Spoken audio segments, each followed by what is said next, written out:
Hello friends, welcome to the new episode of my channel. আমি অরিত্র। এখন এই ভিডিওর মধ্যে আমরা কথা বলছি একদিন বলে ছবিটাকে নিয়ে, যেটা ডিরেক্ট করেছে সুনীল পান্ডে, প্রডিউস করেছে আমির খান এবং মনসুর খান। মনসুর খান আপনারা জানেন আমির খানের দাদা, তাকে নিয়ে অনেক ভালো ভালো ছবি করেছে, কেয়ামত সে কেয়ামত তক, জো জিতা ওহি সিকান্দার।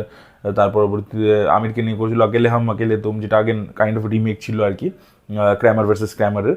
আর তার পরবর্তীতে শাহরুখকে নিয়ে করেছিল জোশ, এবং তারপরে তিনি সিনেমা থেকে রিটায়ারমেন্ট নিয়ে নেন। যাই ছোটো করে বললাম আর কি, যে মনসুর খানও এটার সাথে অ্যাসোসিয়েটেড আছেন। তো জুনেদ খান রয়েছে এবং সাই পল্লবী রয়েছে। তো এটা 2016 সালে একটা থাই ফিল্ম রয়েছে, যেটার নাম হচ্ছে ওয়ান ডে বলে। তো এটা আমি টিজার থেকে বলে আসছি, ট্রেলারেও বলেছিলাম, যেটা রিমেক আর কি, এবং ফ্রেম বাই ফ্রেম রিমেক, কিছু টুইকিংস করা হয়েছে অল্প বিস্তার।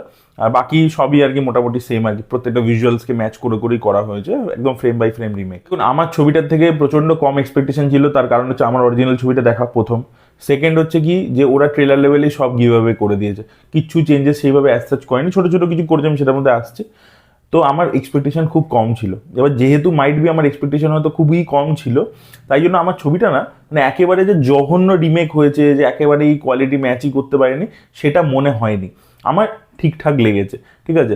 এখানে আমি বলছি যে যদি লোকে না জানতো যে এটা একটা কোনো রিমেক সিনেমা, বা জুনেদ খানের যদি এটা প্রথম ফিল্ম হতো, তাহলে আমার মনে হয় এই ছবিটা অনেক বেটার হতে পারতো, ঠিক আছে, মানে বেটার রিসেপশন হতো আর কি। বাট যেহেতু লোকে জেনে গেছে, ওরা নাম অবধি আর কি সেম রিমেক করে দিচ্ছে, পোস্টারও সেম, ট্রেলারও সেম, সব কিছুই সেম করে দিচ্ছে সেখান থেকে, এবং মানুষের রিমেকের প্রতি একটা অ্যালার্জি চলে এসছে।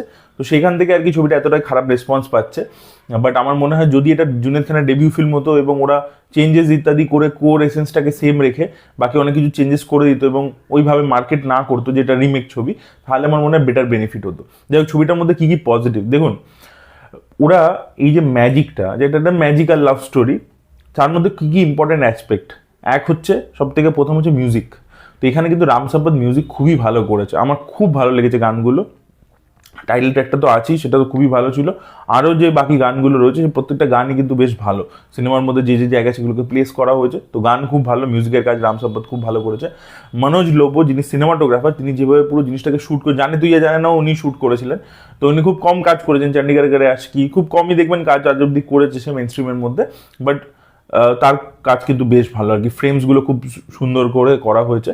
আর ডায়লগস ইত্যাদিও বেশ ভালোভাবে লেখা, মানে স্নেহা দেশাই আর কি, যিনি লাপাতা লেডিজের স্ক্রিপ্ট লিখেছিলেন, তিনি দেখলাম আর কি এখানে অ্যাসোসিয়েটেড আছেন, তো তিনিও ভালো কাজ করেছেন। আর সাই পল্লবী, সে কিন্তু নিজে পারফরমেন্স ভালো দিয়েছে, সে কিন্তু সিনসিয়ার পারফরমেন্স দিয়েছে, সাউথ ইন্ডিয়ান ক্যারেক্টার, এবং সে একটা অ্যাকসেন্ট নিয়ে কথা বলে, তার পারফরমেন্স ইমোশনাল জায়গায় সব জায়গায় তার কিন্তু কাজ বেশ ভালো। তো সাই পল্লবী কিন্তু নিজের দিক থেকে কোনো খামতি রাখেনি, সে যা রিটেন মেটেরিয়াল পেয়েছে সেখানে সে বেস্ট পারফরমেন্স দিয়ে দিয়েছে। এবার একটা জিনিস নোটিস করবেন, কদিন আগে একটা ইন্টারভিউ আমির খান দিয়েছিল, অনেকগুলো ইন্টারভিউ দিয়েছে, সেখানে একটা কথা সে বারবার বলছে যে আমি চাইছিলাম যে জুনেদের এটা যেন ফার্স্ট ফিল্ম হয়, ঠিক আছে। দেখবে বারবার সে বলছে, বা কেন, তার কারণ হচ্ছে যে এটা হচ্ছে যে জুনেদ খান অ্যাজ আ পার্সোনালিটি যেরকম, এই ক্যারেক্টারটা কাইন্ড অফ সেটারই একটা এক্সটেনশন কাইন্ড অফ, ঠিক আছে। তো সেইটা প্লে করা একটা লোক, ধরুন আপনার বাই নেচারটাই এরকম, এবার আপনি যে সিনেমায় যে চরিত্রটা করছেন সেটাও ওই same kind of, same cut from the same cloth, তাহলে আপনার প্লে করতে অনেক সুবিধা হবে, এবং জিনিসটা কনভিন্সিংলি বেরিয়ে আসবে। এই জুনেদ খানের আপনারা লাভ ইয়াপার সময় যদি বিভিন্ন ইন্টারভিউ দেখে থাকেন, যে কারণে এই একদিনের সময় একদম ইন্টারভিউ ইত্যাদি সে দেয়নি, সেটা হচ্ছে সে খুব অকওয়ার্ড, ঠিক আছে, ডিসইন্টারেস্টেড, অকওয়ার্ড, সেইভাবে নিজেকে প্রেজেন্ট করতে পারে না, একটা ওরকম ব্যাপার আছে। তো সেই জিনিসটা কোথাও এই ক্যারেক্টারটার মধ্যেও আছে, তো সেইটা ও পারফর্ম কিন্তু মানে ওটা বাই নেচার ওটা বেটার বেরিয়ে এসছে আর কি। সেটা ট্রেলার টিজার লেভেলে যতটা খারাপ লাগছিল দেখতে, সেটা কিন্তু সিনেমা জুড়ে আর কি অতটা মানে কনভিন্সিং লাগছে না, সেরকম কিন্তু মনে হয় না আর কি। তো জুনেদ খানের পারফরমেন্সও ঠিকঠাক, ডেফিনেটলি তার মানে একদম দারুণ কিছু পারফরমেন্স দিয়ে দিয়েছে সেটা আমি বলবো না, বাট ঠিক আছে আর কি।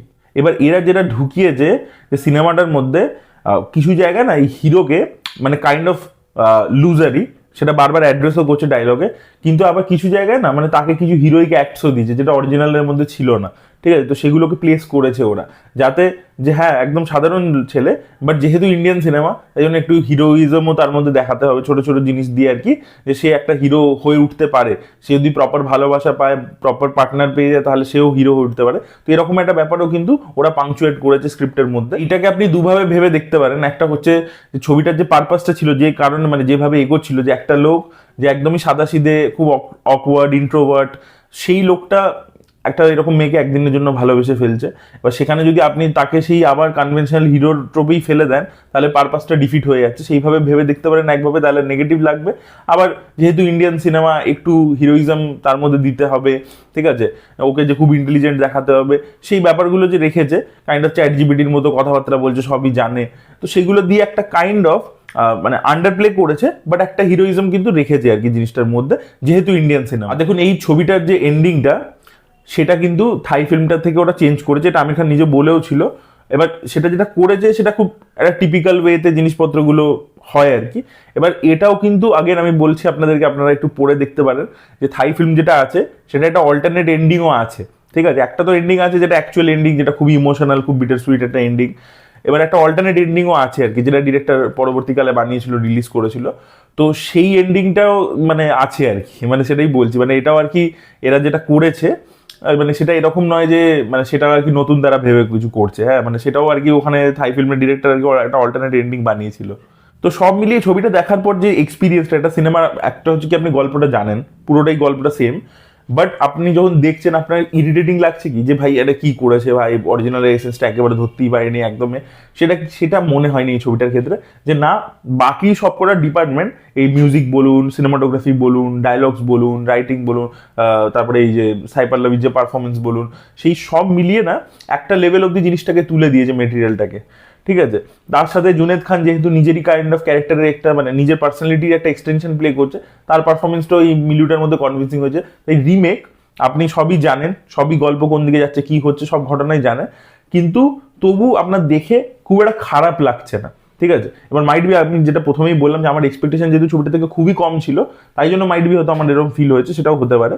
তো এই ছিল আমার মানে অনেস্ট ওপিনিয়ন, আমার যেটা ফিল করেছি আমি সেটা আপনাদের সাথে শেয়ার করলাম। আপনাদের কি ওপিনিয়ন, আপনারা যদি দেখেছেন একদিন, আপনাদের কি মনে হয়েছে, আপনাদের কি মতামত, আপনারা যদি অরিজিনাল ফিল্মটা দেখেছেন কিনা।